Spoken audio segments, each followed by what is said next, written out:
with an amazing international career. How did you know it was the right time to call it a day on England? This will be my only question on my retirement, just because massive game tomorrow. I don't like attention on me. Everybody knows that. So this will be my one and only question, just a heads up for everyone.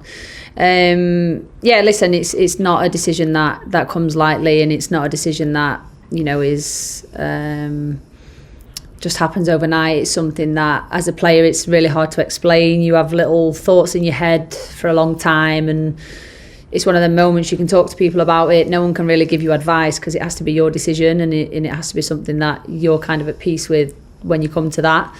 And everyone always asks, the question I've had a lot lately is why now? Why this moment? Obviously, the summer, I weren't in a place to even think about anything other than myself, and the summer was about me, physically and mentally, kind of healing and fixing myself, and just taking a step back. And in all honesty, that weren't really a question I was asking myself at that moment. I just wanted to come back in a better place for pre-season, and I weren't really thinking of anything other than just being healthy as an individual again. And then, I feel like I've done that. I've had a really good pre-season, good start to the season, and I think it's important to make decisions when you're in a clear mindset and in a good place. So that is why I've waited till I felt like I was in a position to make my final decision. And I think when there's no bitterness and none of those feelings of, I've made the wrong decision, I've not had any of those thoughts. So for me, it is, there's many factors that have played into it. I don't see it as a sad thing. I see it as a celebration of, I've had an amazing England career, and I'm very grateful and blessed for the opportunities that I've been given, and the opportunities to play in the biggest tournaments, some of the best players in the world, lifting trophies, making memories with my family, travelling the world. Like, this opportunities that aren't just gifted to anyone. So I feel really lucky. I see it as an opportunity now to be 100% for my club, and I've still got big ambitions. There's things that are missing from the cabinet, and still lots of records to break. So for me, it's about many factors that have played into my decision. But I'm really happy. I'm in a really good place, and I thank everyone for everything that they've done for me over the years. But now it's time to be number one supporter. Huge congratulations again, an amazing career. Thank you. And of course, Chelsea, huge game tomorrow. After maybe a disappointing draw, you would have wanted to start your campaign with a win. How do you rally the team and make sure that you guys go and fight at Stamford Bridge in front of the home crowd tomorrow? Yeah, listen, I think upon reflection, we see it as a point gain, not 2 points lost. I think in the new format, it's important to be patient and to stay 2 feet on the ground. I think it's important to remain grounded. Every point matters. So for us, of course, we wanted to go out and win that game. We wanted to start in a better way, but I don't think it's the end of the world that we drew that game. Our mentality is to win and to be the best team. Of course it is. But didn't really need to do much rallying. I think we got straight back out on the training pitch. The girls showed a great response, and that started with the game against Tottenham. So I think a brilliant bounce back from that, and looking to take that momentum into tomorrow's game. And was it Karma Chameleon you guys were singing on the training pitch today?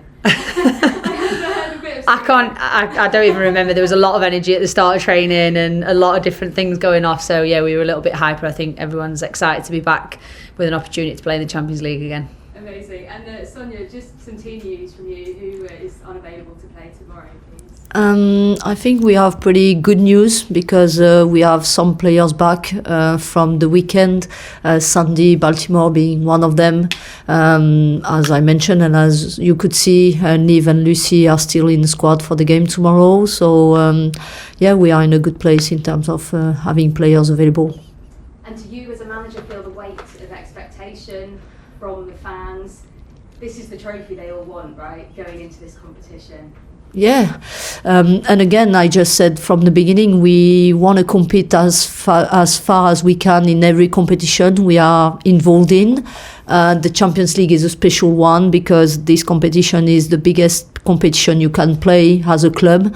That's also the only trophy who is missing in this club.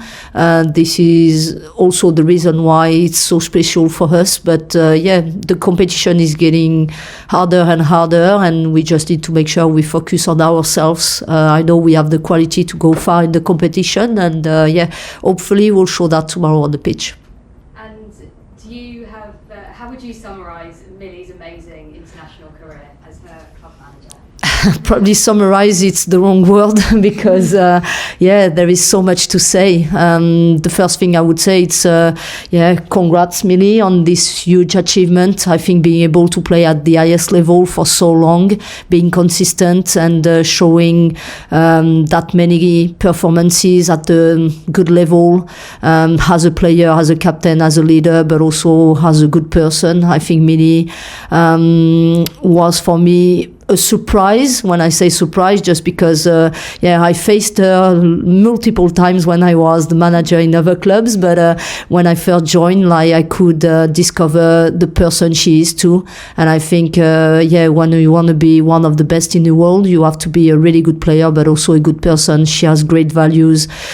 She has shown that through her career. She's coaching to do that every day in Chelsea, and a big thank you for that. She's a big support for me as a captain, as a leader in the team, and she means everything to this club. Some lovely words, so thank you so much. Thank you. That's a lovely start. Yeah, some love around. Thank you for that. Emotional. Who's next? Anybody else from the room? Don't all jump at once. Okay, cool. We'll go across to Zoom. Amy, thanks for waiting. Hi guys. Hi. Sonia, just to kind of reading Millie's statement yesterday, talking about how she wants the full focus now to be on Chelsea, and just hearing her speak there about that one trophy that's missing, and the quest that you guys are on to get that Champions League.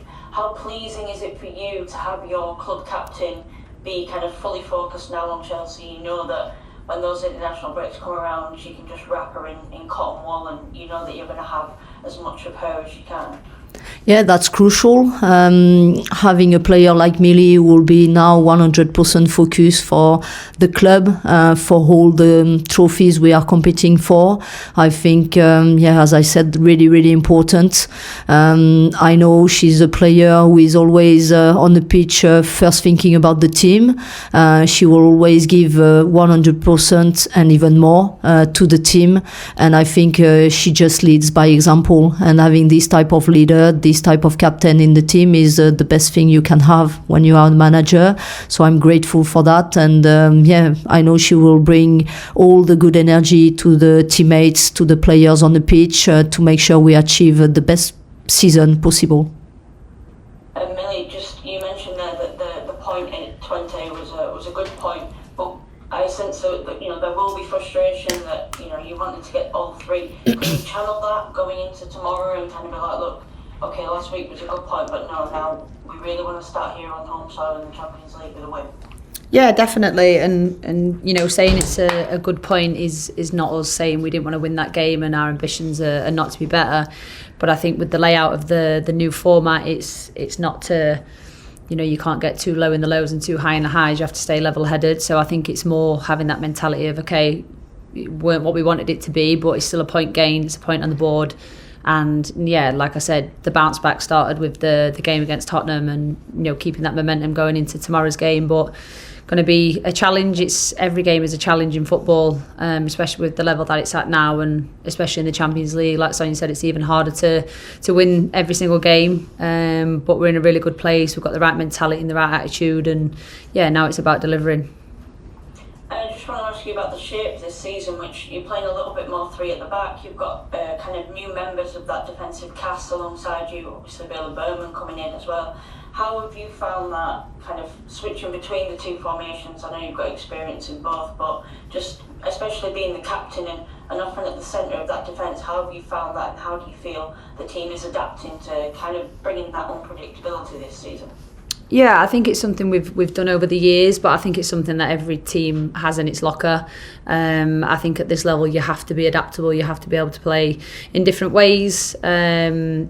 yeah, to be honest, I just love playing football and love playing and being with my teammates, regardless of what shape we're in. But I think, yeah, both offer very different things, and yeah, it kind of depends what we're coming up against. But I think it's another string to our bow, and I think it's good to have. And yeah, it takes a little bit of adapting to start with, new connections and stuff, but everyone's willing to learn in this environment, and I think that's the most important thing. And you've got to be adaptable. Like I said, you've got to find different ways to beat the opposition, and yeah, sometimes a change in shape is required, but like I said, it's good to be able to do both. Perfect. Thank you. Good luck tomorrow. Thank you. Thank you. Thanks, Amy. We've got time for a couple more. We'll come to you next, Dan. Thank you. Hi both. Hi, just Dan. a question for Sonia. Obviously, you know an awful lot about Paris FC, but I just wonder, it feels like they're kind of a household name in the Champions League now, so how do you feel they've kind of progressed in Europe over the last few seasons? Yeah, I know Paris FC really well. I know the players, I know the coach, and yeah, they progressed really well. I think they made a big decision this summer, bringing new investors in the team and investing even more money. I think the project they have over there is a really good project for the women's team. Every year they are making progress. We are expecting them to be a strong side tomorrow, especially because, as I already mentioned, everyone, when they are coming and facing Chelsea, they have this extra motivation. So it will be a tough game. They have really good individuals. They play good as a team, but we also have a really good team, and we are confident going into the game tomorrow. That's brilliant. Appreciate that. Thanks very much and best of luck. Thank you. Thanks, Dan. We'll finish with Kit. No pressure, Kit. There's always pressure, don't worry about that. Hi both, nice to see you. Hi, Kit. Sonia, hello, hi. In the past couple of days, it feels like, past couple of games, sorry, it feels like your team's had quite a lot of the ball, quite a lot of possession, but only managed to score 2 goals. Is that kind of lack of converting possession into goals something you're particularly concerned about at this stage, or is it kind of too early to make too big a deal of that? No, you know, when I analyze the games, I just think like we are creating a lot, which is the most important for me. I think if you look at the statistics from our last games, again, we have really good statistics in terms of in possession. We are bringing the ball high on the pitch, being able to bring the ball in different ways into the box.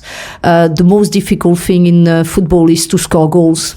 So for me, we need to stay confident. We need to keep trying, and yeah, 1 goal in the last game was enough, so it was good. Sometimes it's just like when you are able to be more clinical, you just kill the opposition hope a little bit sooner in the game, and that's good. We did that in the West Ham game. When you are clinical, you just are in a better place. But even on the last game on the weekend, we were confident enough. We were going to keep trying and working hard, keep creating situation opportunities, and we will find a way to score. So I think for me in this situation, it's more to have the right mentality, to keep trying, keep working hard, to make sure we just put the ball in the net. Thank you. And Millie, congratulations on a brilliant international career. Thank you. I heard what you said at the start, but I think it's an important detail just to check off. I heard from you last week that you said you were always available for selection with England, and then we heard from Serena this morning that your decision to retire was something that was made off the back of the Euros. Can I just check precisely when you made your decision to retire from international football? When I released it on the podcast. Listen, it's always something that's in your thoughts, but my final decision, I think that's personal to me, if I'm honest. I think that's something that I'm allowed to keep just for me. But it's like I said, there weren't one precise moment. I think it's just when I felt like the time was right. And that's then when I had the discussions with Serena, I had a discussion with Sonia, and the people around me. But I don't think there was one precise moment where I woke up and I thought, you know what, today's the day, I'm going to call it. I think the thoughts are always there depending on that individual. Everyone's different. And then obviously there's things that need sorting with the announcement and stuff like that. And I decided to announce it on the podcast. It felt like more of a me thing to do than just putting out a statement. It felt more, I don't know, heartfelt. I felt like I could speak to the fans better, and it could be a little bit more understood. Sometimes when things are written down, you don't always gauge properly how that person has written those. So yeah, the podcast felt the best way for me to announce it, where I could say exactly what I wanted to, and hopefully people could hear in the way I was explaining it that it was the best thing for me, and I think that's the most important thing in this situation.